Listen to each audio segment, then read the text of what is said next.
Bismillah, assalamualaikum. Ini dia Rumah di Perkebunan Karet bagian ketiga. Sebuah kisah yang dituliskan oleh Mas Bri. Sebelum kita masuk ke selengkapnya, mari kita berdoa dulu ya. Bismillahirrahmanirrahim. Allahumma sholli ala sayyidina Muhammad sallallahu alaihi wasallam. Ini dia selengkapnya. Sebuah kisah dari Mas Bri. Rumah di Perkebunan Karet.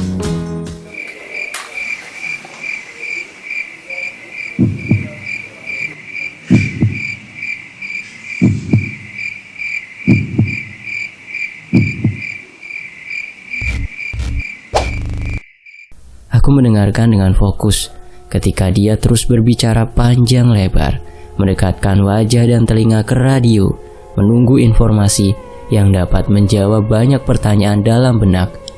Ini radio apa? Apa nama acaranya? Kenapa terdengar seperti siaran radio yang mengudara beberapa puluh tahun yang lalu? Kenapa frekuensinya baru tertangkap malam ini? Para pendengar, di malam Jumat ini saya akan menemani rekan-rekan semua pada hari ini 21 Maret 1968 bertepatan dengan hari seketika menjadi tidak fokus mendengar kalimat selanjutnya yang keluar dari mulut penyiar. Aku langsung terhenyak kaget ketika dia menyebutkan tahun 1968. Aku terkejut karena saat ini tahun 1992. Ini radio apa? Aku kembali mendengarkan ocehan sang penyiar yang terus menginformasikan berita-berita yang sedang terjadi pada saat itu, tahun 1968. Tiba-tiba aku merinding. Perasaan mulai tidak enak. Berpikir kalau siaran radio itu bukanlah siaran radio biasa. Aku langsung mematikan radio dan masuk kamar. Pintu kamar sudah dalam keadaan terkunci ketika aku masih saja memikirkan tentang siaran radio tadi. Di samping itu, keberadaan Wahyu masih menjadi kekhawatiran. Takut terjadi apa-apa dengan dirinya. Sementara itu aku sendiri terjebak di rumah tanpa bisa pergi kemana-mana. Namun, harapan tinggal harapan. Sampai nyaris pukul 12 malam, Wahyu belum datang juga. Lebih parahnya, demamku semakin menjadi, kepalaku sakit berat. Demam tinggi ini semakin menyiksa. Aku menggigil kedinginan, berselimut tebal menutup kelambu, tidak juga membuat kondisi membaik. Aku mencoba memejamkan mata beberapa saat untuk meringankan kepala, tapi tidak berhasil. Aku memutuskan untuk minum obat yang tersisa. Tak sanggup lagi rasanya menggigil seperti ini. Lepas tengah malam, aku masih juga belum bisa tidur. Perasaan dan isi kepala terus berputar ke sana kemari. Aku tidak lagi memikirkan Wahyu kapan segera pulang. Kini di kepalaku hanya bagaimana cara agar dapat melalui malam secepatnya. Aku sedikit tenang ketika tidak ada tanda-tanda bakal ada kejadian yang aneh dan menyeramkan. Ternyata salah. Seharusnya aku tidak berpikir seperti itu. Srek, srek, sial. Baru saja aku pikirkan, malah terdengar suara nenek dengan sapu lidi itu. Tapi karena biasa aku mengabaikannya. Suaranya kadang menjauh, kadang mendekati jendela kamar. Ketika suaranya sedang dekat dengan jendela, muncul juga suara pelan tawa cekikikan si nenek. Suara tawa yang sepertinya sedang menertawakan aku yang sedang sendirian. Cukup lama nenek itu menyapu, hingga akhirnya sekitar pukul 1 lewat, ia sepertinya berhenti. Aku tidak mendengar lagi suaranya. Lega. Selanjutnya, aku berharap kantuk ini segera datang agar aku bisa terlelap. Mungkin efek obat yang kuminum sebelumnya, aku benar-benar tertidur. Namun tak lama, suara binatang malam yang awalnya terdengar bersaut-sautan tiba-tiba menghilang. Suasana menjadi sepi. Tidak ada angin yang terdengar bertiup di luar rumah. Sampai beberapa saat, aku terbangun dan sadar. Aku terhenyak, bulu kuduk berdiri ketika tiba-tiba terdengar suara lantunan musik keroncong. Suara itu berasal dari ruang tengah. Aku yakin kalau suara musik itu berasal dari radio, yang aku yakini sudah mematikannya sebelum masuk ke kamar tadi. Musik keroncong itu terdengar jelas mengalun syahdu. Tapi aku hanya terdiam di tempat tidur, tak berani memastikannya. Beberapa saat, lagu itu usai juga berganti lagu lainnya sampai lagu ketiga. Lalu, ada hal aneh terjadi ketika lagu terakhir usai. Aku mengernyitkan dahi, menajamkan pendengaran, ketika merasa kalau lagu keroncong yang terakhir ini sepertinya bukan bersumber dari radio. Ya, bukan. Suaranya lebih jelas dibanding suara radio. Ini sepertinya dinyanyikan langsung. Hanya suara perempuan bernyanyi. Tidak ada musik yang mengiringinya. Aku semakin ketakutan. Suara lolongan anjing tiba-tiba terdengar bersahut-sahutan. Perempuan itu terus menyanyikan lagu keroncong di ruang tengah. Aku bisa yakin itu dari ruang tengah karena suaranya jelas sekali. Aku masih berbaring, tak berani bergerak sedikit pun. Namun tiba-tiba gagang pintu kamar bergerak-gerak, seperti ada yang hendak membukanya. Aku menatap pintu itu. Pintu yang aku yakin dalam keadaan terkunci itu perlahan mulai terbuka. Lantunan suara perempuan yang tengah menyanyikan lagu keroncong masih terus saja terdengar. Celah pintu itu semakin lama semakin lebar, sampai terbuka dengan sepenuhnya. Sesosok perempuan berdiri di depan pintu. Ia bersanggul, mengenakan kebaya warna merah dengan kain hijau. Ia terus menyanyi sambil menatapku. Baru malam ini ada sosok seperti itu di sini. Tak lama ia menatapku, kemudian ia mulai berpaling, berjalan pelan menuju sisi belakang ruang tamu. Nyanyiannya masih terdengar, walaupun sosoknya mulai menghilang dari pandangan. Sambil menahan takut dan nyaris menangis, aku memaksa tubuh untuk bangun dari tempat tidur. Aku harus pergi, entah kemana. Yang penting aku harus pergi saat itu juga. Aku tidak tahan lagi. Ketika sudah tepat berada di pintu kamar, aku melihat dua sosok yang sedang berada di ruang tengah. Lantunan itu berhenti. Ada sesosok laki-laki yang duduk. Ia menyeringai. Di sampingnya, sesosok perempuan duduk menunduk. Tidak mau membuang waktu, aku buru-buru berlari keluar. Itu kali pertama aku melihat mereka dan kali pertama juga bisa bergerak. Karena selama ini, ketika aku melihat sosok-sosok aneh, tubuhku selalu lemas tak berdaya. Pintu berhasil dibuka. Aku berlari keluar rumah dan menjauh secepatnya. Di tengah malam buta tanpa bantuan penerangan, dengan kondisi tubuh yang sedang demam, aku mencoba berlari sekuatnya, membelah perkebunan karet, sampai akhirnya dari kejauhan samar-samar ada kilatan cahaya. Ketika semakin dekat, barulah terlihat kalau itu lampu motor. Syukurlah ternyata itu Wahyu. Aku terduduk lemas, bersandar pada pohon karet yang berada di sisi jalan setapak. Wahyu berjalan tergopoh-gopoh mendekat ke arahku yang sedang duduk di bawah pohon karet. Ketika itu, aku dan para pekerja baru saja selesai membereskan peralatan. Pak, ada orang meninggal tenggelam di sungai belakang, kata Wahyu tersengal-sengal. Tenggelam? Siapa yang tenggelam? Orang dari kampung hulu sungai, Pak. Tenggelam dan hanyut. Jenazahnya ditemukan di sungai belakang. Kami bergegas berjalan menuju sungai yang dimaksud Wahyu. Tidak terlalu lama, setelah melewati pepohonan bambu, kami sampai. Ternyata benar, 3 orang terlihat berdiri di pinggir sungai, mengelilingi satu jenazah yang belum tertutup apapun. Jenazah laki-laki muda berambut gondrong. Dia mengenakan kaos tanpa lengan berwarna biru muda, bercelana pendek hitam. Bapak yang mandor di perkebunan karet di atas ya? Tanya salah seorang yang baru saja sampai. Iya Pak, ini Wahyu rekan saya. Siapa yang meninggal Pak? Dari mana?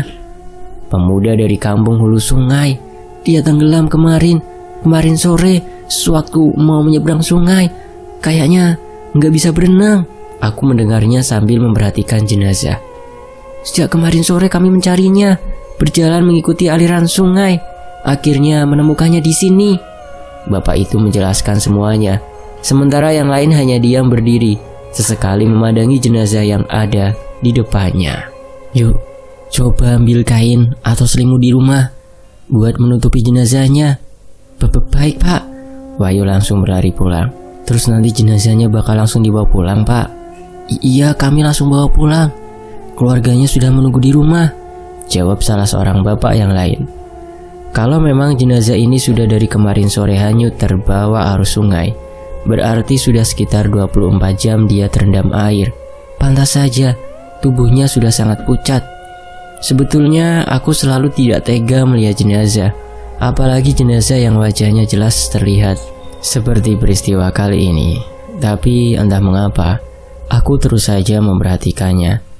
Tidak berapa lama kemudian, Wahyu datang membawa kain batik di tangan. Dia menyerahkannya kepada salah seorang yang ada di situ. Kemudian dengan cekatan, mereka langsung membungkus jenazah.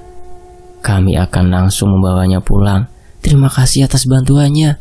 Salah seorang dari mereka berpamitan. Iya pak, hati-hati di jalan. Aku memperhatikan mereka yang langsung membopong jenazah. Mereka lalu meninggalkan aku dan Wahyu yang masih berdiri di pinggir sungai. Sementara itu hari sudah mulai gelap. Aku mengajak Wahyu pulang. Sebentar lagi maghrib, pikirku. Tapi Wahyu seperti tidak mengindahkan. Dia malah tetap berdiri diam. Pandangannya mengarah ke seberang sungai. Ada apa yuk? Ayo kita pulang. Pak. Wahyu hanya menyebut satu kata itu dengan pandangan yang masih menuju ke seberang. Penasaran dengan apa yang sedang Wahyu lihat, akhirnya aku ikut menoleh ke tempat itu, ke seberang sungai. Ternyata di seberang sungai ada beberapa sosok yang memperhatikan kami. 5 sampai 6 sosok yang sepertinya laki-laki melihat kami dari kejauhan. Siapa mereka? Apa yang sedang mereka lakukan? Tidak lama kemudian, gerimis turun. Ayo pulang, sudah mulai gerimis. Kali ini Wahyu menurut. Kami pulang tanpa sekalipun berani menoleh lagi ke belakang. Sudah seringkali kami melihat mereka. Sosok yang selalu berpakaian serba hitam berjumlah sekitar 5 atau 6 orang, terkadang malah lebih. Kali pertama melihatnya ketika mereka berjalan membawa keranda tengah malam. Pada waktu kami baru saja datang ke tempat ini, mereka sepertinya selalu memperhatikan keseharian kami, entah itu siang ataupun malam. Sekali lagi, sudah beberapa kali kami melihatnya. Mereka hanya berdiri diam, memperhatikan dari kejauhan.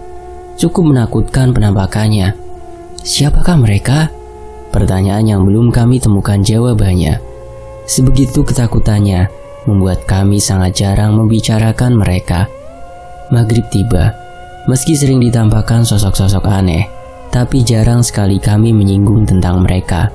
Malam ini pun sama. Kami sama sekali tidak membicarakannya. Tidak berani. Kami hanya membahas penemuan mayat korban hanyut dari kampung di hulu sungai. Pak Heri, berarti indah sih tadi kalau bapak-bapak yang membawa jenazah itu semuanya pucat? Pertanyaan Wahyu membuat aku mengingat-ingat. Ya, aku baru sadar kalau mereka semua wajahnya pucat. Tapi kukira mungkin karena kelelahan mencari si korban yang hanyut. Sudah pukul 10 lewat sedikit. 2 gelas kopi tinggal menyisakan dedak. Aku dan Wahyu sudah semakin akrab. Setiap hari bekerja sama membenahi setiap sudut perkebunan. Dia anak yang cekatan. Usianya masih muda. Semangatnya bergelora. Tak jarang dia berani membetulkan beberapa keputusanku yang keliru. Kami sudah seperti partner kerja yang cocok sejak pertama kali bertemu. Setiap kali kami selesai bekerja, dia selalu bercerita tentang kehidupannya dan mimpi-mimpinya. Dia ingin sekali memperbaiki keadaan ekonomi keluarga. Maka dari itu, dia mau bekerja. Meski keadaan agak kurang menyenangkan. Ya, tak bisa dipungkiri kalau dia seorang penakut. Dia seringkali menangis menghadapi hal-hal tak lazim. Bahkan, sampai pingsan segala. Aku sendiri ingin tertawa setiap kali peristiwa lucu itu terjadi. Bagiku, itu hal lucu setelah kejadian menyeramkan. Karena kalau tidak begitu, kami bisa stres dan gila. Bayangkan saja, meski tak setiap malam mendapat peristiwa aneh, tapi hal itu tetap saja menakutkan. Untuk menghibur, Wahyu selalu cerita hal-hal lucu. Entah itu tak sengaja dia pipis di celana atau dia ingin pingsan, tapi tak berhasil. Untungnya, dia kuat. Dia pernah trauma, tapi karena keinginan untuk mewujudkan mimpi yang membuatnya kuat. Setelah sekian lama, akhirnya dia mau bercerita lengkap mengenai pengalamannya. sebelum aku datang. Ya, alasan mengapa dia tidak berani tinggal di rumah ini sendirian. Dan ini dia cerita tentang Wahyu. Sudut pandang dari Wahyu. Namaku Wahyu, umurku 24 tahun. Lahir dan besar di Palembang. Lulusan sekolah kejuruan, aku belum pernah mengecap bangku kuliah.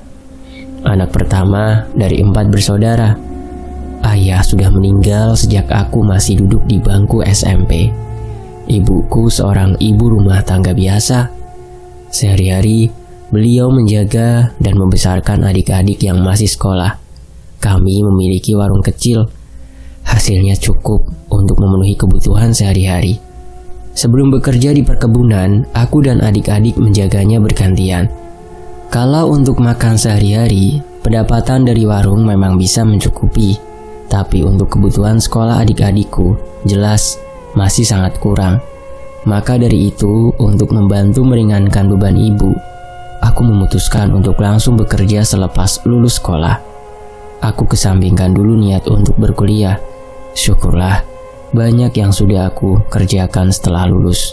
Mulai dari membantu paman yang memiliki bengkel, ikut kawan yang punya angkot, mengolah sawah orang lain, menjadi kuli bangunan, dan banyak lagi. Dalam masa-masa bekerja serabutan itu, aku selalu berharap agar dapat bekerja dengan gaji yang cukup. Bahagia rasanya kalau diterima bekerja di satu instansi pemerintah. Ya, jelas tujuannya supaya dapat berpenghasilan tetap. Kemudian, seorang teman memberiku informasi. Setelah hampir 2 tahun bekerja serabutan tak berpenghasilan tetap, temanku bilang kalau ada perusahaan perkebunan yang membutuhkan beberapa karyawan baru. Perusahaan itu milik pemerintah, jadi karyawannya akan berstatus pegawai negeri nantinya. Tanpa pikir lama, aku mengikuti lowongan kerja itu. Barulah setelah melamar, aku tahu penempatannya di Provinsi Lampung. Jarak dari rumahku ke sana sekitar 8-10 jam perjalanan darat. Bagiku, hal itu bukan masalah. Aku ingat betul ketika ibu bilang, "Wahyu, ada surat untukmu." Aku langsung beranjak dan mengambil surat itu. Ternyata, itu surat panggilan wawancara dari perusahaan perkebunan yang dimaksud. Berkaca-kaca mataku membacanya. Langsung kuberitahu ibu mengenai hal itu. Aku memohon doanya untuk kelancaran niatanku. Setelah wawancara dan diterima, aku diberi pelatihan dasar selama sebulan. Setelah itu, aku langsung diterjunkan ke perkebunan karet yang sudah berjalan puluhan tahun. Cukup menyenangkan. Aku sangat menyukai sistem kerja dan tugas yang nantinya akan aku jalani di tempat bekerja nanti. Intinya, aku akan membantu pimpinan perkebunan yang nantinya akan bertanggung jawab penuh pada perkebunan itu. Itu informasi yang aku dengar. Seseorang yang akan menjadi pimpinan nanti adalah orang baru sepertiku. Namun bedanya, dia sudah menyelesaikan bangku kuliah dan mempunyai skill yang lebih dariku. Perkebunan karet yang akan menjadi tempat kerjaku nantinya pun daerah garapan baru. Selain informasi itu, aku juga sangat senang ketika tahu kalau nantinya perusahaan akan memberikan tempat tinggal. Jadi, aku tidak perlu memikirkan biaya lain. Aku juga nantinya diberikan tunjangan makan dan kebutuhan sehari-hari lainnya. Singkatnya, aku sampai juga di sebuah kota kecil di salah satu bagian Provinsi Lampung. Di kota ini, nantinya aku akan menemui seseorang yang menjadi pemanduku di awal bekerja. Pak Rusli namanya. Lelaki berperawakan tinggi besar dengan kumis tebal yang menghiasi wajah. Aku menemui beliau di rumahnya. "Pak Rusli, penduduk asli kota ini." "Oh iya, di kota ini aku juga ternyata memiliki teman dari kecil yang sudah lama tinggal di sini." Aku jadi merasa tidak sebatang kara. "Kamu nanti akan saya antar ke tempat bekerja. Perusahaan juga memberikan 1 motor sebagai alat operasional kamu sehari-hari." Begitu Pak Rusli bilang pada awal pertemuan. Beliau bilang juga sebaiknya kami ke perkebunan esok harinya saja, karena pada saat itu hari sudah beranjak malam. Selama bermalam di rumah Pak Rusli, aku banyak mendengarkan cerita mengenai perkebunan karet yang akan menjadi tempatku bekerja nantinya. Tempatnya cukup jauh, sekitar 1 jam perjalanan menggunakan motor. Kamu harus hati-hati, perkebunan itu tidak terurus cukup lama sebelum akhirnya diambil alih oleh pemerintah. Sekelilingnya hutan, jauh dari perkampungan. Tapi tenang saja, kamu tidak sendirian tinggal di tempat itu. Paling lama 3 bulan lagi pimpinan kamu akan datang. 3 bulan lagi, Pak? Bukannya minggu depan beliau datang? Nah, menurut Pak Rusli ternyata calon pimpinanku baru akan datang sekitar 3 bulan lagi. Ada beberapa kendala yang terjadi sehingga menyebabkan demikian. Jadi, selama 3 bulan pertama, aku akan tinggal di perkebunan itu sendirian. Keesokan paginya, menggunakan 2 motor, kami berangkat ke perkebunan. Kami memasuki jalan kecil yang membelah hutan. Pada kanan kiri jalan yang hanya sebesar 1 mobil, kami hanya melihat pepohonan besar. Menurut Pak Rusli, itu hutan lindung. Setelah cukup lama melalui hutan rindang, akhirnya kami memasuki wilayah pepohonan karet. Sejauh mata memandang, kulihat hanya pohon karet yang berbaris rapi pada kanan kiri jalan. Tidak ada pohon lain, hanya pepohonan karet yang di sela-selanya ada rumput liar setinggi lutut orang dewasa. Benar kata Pak Rusli, perkebunan ini memang kelihatan sudah tidak terawat dalam waktu lama. Daun-daun kering berserakan, rumput-rumput liar nyaris menutupi hampir seluruh permukaan tanah. Benar juga apa yang manajemen perusahaan bilang kepadaku tempo hari. Pertama kali, aku mesti membersihkan lahan perkebunan yang luasnya ratusan hektar. Pak Rusli menghentikan motornya pada satu dataran yang agak tinggi. Aku ikut menghentikan motor dan parkir di sampingnya. Pada dataran tinggi itu, kami dapat melihat ke bawah, sekitar 50 meter dari tempat kami berhenti. Aku melihat rumah yang berdiri sendirian. Tidak ada bangunan apapun di sekelilingnya. Rumah cukup besar dengan sedikit tanah kosong di sekelilingnya. Beberapa meter di kanan kiri berbaris pohon-pohon karet yang memang masih termasuk dalam wilayah perkebunan. Di belakangnya, dari kejauhan, aku dapat melihat pepohonan bambu. Sepertinya pohon-pohon bambu itu sudah berada di luar areal perkebunan. Itu rumah yang akan menjadi tempat tinggalmu. Kamu bisa beristirahat dulu hari ini sambil membereskan rumah. Besok akan ada sekitar 30 orang bekerja yang akan datang. Kamu bisa ajak mereka untuk membersihkan perkebunan ini. Panjang lebar Pak Rusli menjelaskan keadaan rumah. Sementara aku hanya diam sambil mengangguk sesekali. Setelah itu, kami lanjut berjalan menuju rumah yang dimaksud. Setelah memarkirkan motor di halaman depan, Pak Rusli dengan cekatan membuka pintu rumah dan kami pun memasukinya. Rumah sudah bersih. Kamu tinggal menempatinya saja. Kemarin saya dan beberapa pekerja membereskan rumah ini. Begitu kata Pak Rusli. Aku hanya berterima kasih karena tak perlu membersihkan rumah itu. Saya pulang dulu. Besok saya datang lagi bersama para pekerja. Sekitar pukul 11 siang. Pak Rusli pamit pulang. Iya Pak, terima kasih. Besok saya tunggu ya Pak. Begitulah setelah Pak Rusli pergi, aku menjadi satu-satunya orang yang berada di rumah itu. Satu-satunya orang yang berada di perkebunan karet itu. Selain makanan yang sudah dibekali oleh Pak Rusli, aku sudah membawa pakaian dan kebutuhan lain. Setelah selesai, aku habiskan waktu untuk melihat-lihat sekitar rumah. Rumah ini menghadap ke perkebunan karet. Posisi perkebunan sedikit lebih tinggi dari letak rumah. Samping kanan dan kiri juga berjajar rapi pepohonan. Bagian belakang ternyata sudah tidak masuk wilayah perkebunan karena sudah ditumbuhi pepohonan bambu yang cukup rindang. Agak jauh di belakang pohon-pohon bambu itu mengalir sungai yang cukup besar. Sungai yang airnya masih jernih dan bersih.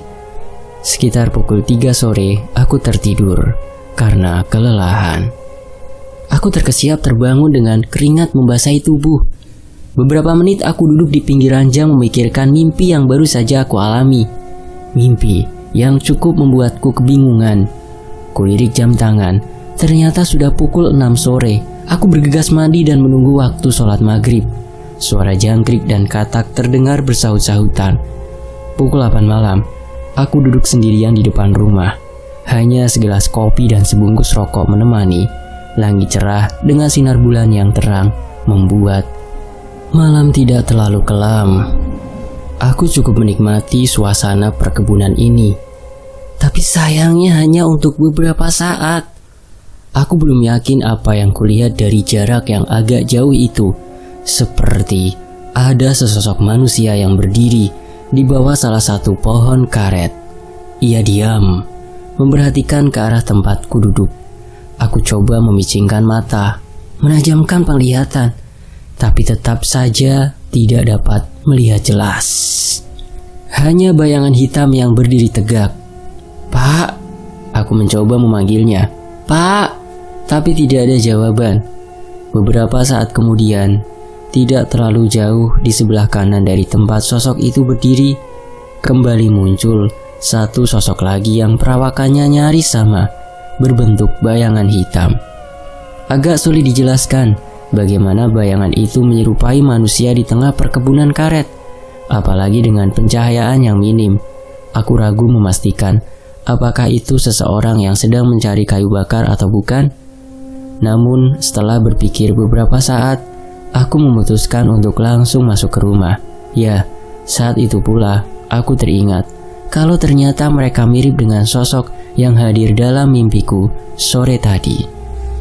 Setelah berada di dalam, perlahan aku mulai merasakan ketakutan. Suara jangkrik dan katak yang tadinya bersaut-sautan tiba-tiba menghilang, tidak terdengar lagi. Keadaan menjadi senyap. Aku semakin ketakutan. Namun masih ada sedikit rasa penasaran mengenai sosok bayangan hitam yang berdiri di luar rumah. Aku menghampiri jendela yang ada di sebelah pintu.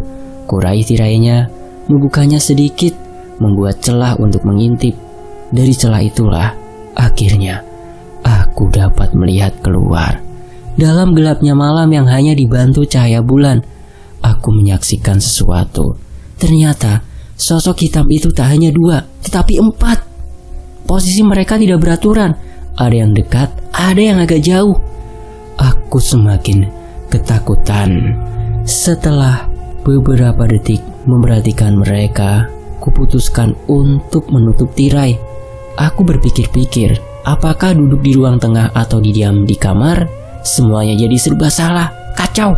Tapi kupikir lebih baik di ruang tengah saja. Toh kalau ada sesuatu, aku bisa langsung lari. Sambil duduk, aku membaca semua doa yang aku bisa.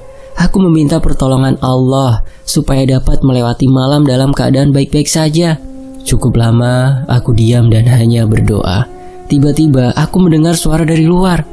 Trek, trek, trek. Aku tidak tahu suara apa itu. Suara yang kadang terdengar, kadang menghilang, kadang mendekat, kadang menjauh. Seperti itu terus berulang-ulang. Aku tidak punya nyali lagi untuk mengintip keluar sekali lagi. Sampai akhirnya memutuskan untuk masuk ke kamar tengah, mengunci pintu, lalu naik ke tempat tidur. Pada saat itu, aku berharap bisa tidur cepat. Namun tetap saja, aku belum juga dapat memejamkan mata. Rasa takut masih menyergap perasaan. Aku merasakan ada banyak pergerakan yang terjadi di luar rumah. Untunglah, segala kegiatan itu hanya berlangsung di luar, belum sampai ke dalam. Iya, belum. Hingga akhirnya, sekitar pukul 3 pagi, aku pun terlelap. Malam pertama yang sangat aneh, pikirku. Sambil duduk di ruang tengah, aku menunggu Pak Rusli. Ya, dia berjanji akan datang bersama banyak pekerja perkebunan. Para pekerja itu yang nantinya akan dipekerjakan sebagai buruh harian lepas penyadap karet. Sudah sejak jauh-jauh hari, aku menyusun kegiatan. Nantinya tinggal disesuaikan dengan para pekerja. Salah satu yang bisa dikerjakan pertama adalah membersihkan permukaan tanah perkebunan yang nyaris seluruhnya tertutup rumput liar dan daun-daun kering. Kemudian setelah itu, aku akan membuat pembagian tugas di antara masing-masing pekerja. Bisa jadi tidak semua pekerja membersihkan area yang kotor, tapi memastikan pohon karet yang siap dan menandainya. Setelah nantinya sudah bersih, akan ada beberapa tahapan lagi yang harus dilakukan agar pohon karet siap disadap. Itu bagian instruksi dari atasanku yang 3 bulan lagi baru datang. Sudah hampir pukul 7 pagi, kabut tipis masih menutupi nyaris seluruh wilayah perkebunan. Udara sejuk menemaniku yang sedang duduk di teras rumah. Segelas kopi dan sebungkus rokok membawa lamunanku menerawang jauh. Lamunan terhenti ketika serombongan orang yang mengendarai motor mulai mendekati. Benar tebakanku, mereka adalah Pak Rusli dan para pekerja perkebunan. Dimulailah kegiatan pekerjaan hari pertama. Setelah semua orang sudah berkumpul di depan rumah, aku diperkenalkan terlebih dahulu oleh Pak Rusli. Kami bercakap-cakap sebentar, lalu menjelaskan apa rencanaku.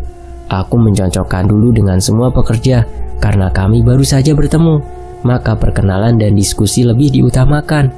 Kutanyakan, bagaimana kalau sebagian besar yang bisa nanti kami lakukan adalah membersihkan seluruh areal perkebunan.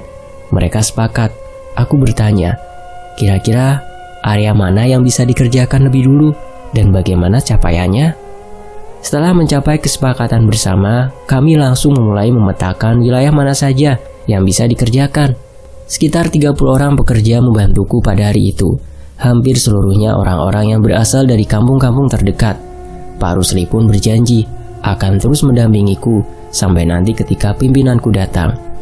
Sekitar pukul 9 pagi, kami baru memulai kegiatan membersihkan permukaan tanah yang sudah dipenuhi rumput liar, ilalang, semak belukar, dan sampah-sampah dedaunan kering. Dalam proses awal pekerjaan, aku juga sambil coba mengenal lingkungan perkebunan dan sekitarnya. Perkebunan ini cukup luas, sejauh mata memandang yang terlihat hanya barisan pohon karet yang berjajar rapi. Aku juga ingin nantinya, ketika pimpinanku telah datang, aku sudah dapat menjelaskan secara detail mengenai perkebunan ini. Dari mana asal kamu, Dek? Tanya salah satu pekerja. Pada saat itu kami sedang beristirahat makan siang. Sebetulnya, aku sudah mengatakannya pada saat perkenalan sebelumnya. Mungkin bapak ini lupa. Aku taksir usianya sudah sekitar 50 tahun. Berperawakan tinggi, kurus, berambut ikal. Saya dari Palembang, Pak. Kamu nanti tinggal di mana selama bekerja di sini? Di rumah yang tadi kita pertama kali kumpul, Pak. Saya tinggal di rumah itu bersama pimpinan saya nanti. Kebetulan dia belum datang.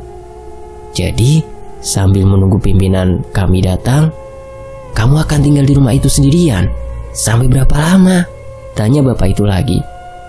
Aku merasa ada yang kurang baik dari pertanyaan itu. Beliau mulai menunjukkan mimik wajah yang aneh. Terlihat khawatir ketika melontarkan pertanyaan terakhir. Sekitar 3 bulan lagi, Pak, pimpinan saya datang. Saya akan tinggal sendirian di rumah itu sampai beliau datang. Memang kenapa, Pak? Saran saya, sebaiknya kamu tinggal di kota saja. Lebih baik kamu pulang pergi saja setiap hari. Sebelumnya, saya sudah pernah lama kerja di sini. Jadi, saya tahu mengenai perkebunan ini dan rumah yang kamu tinggali itu. Memang ada apa dengan perkebunan ini, Pak?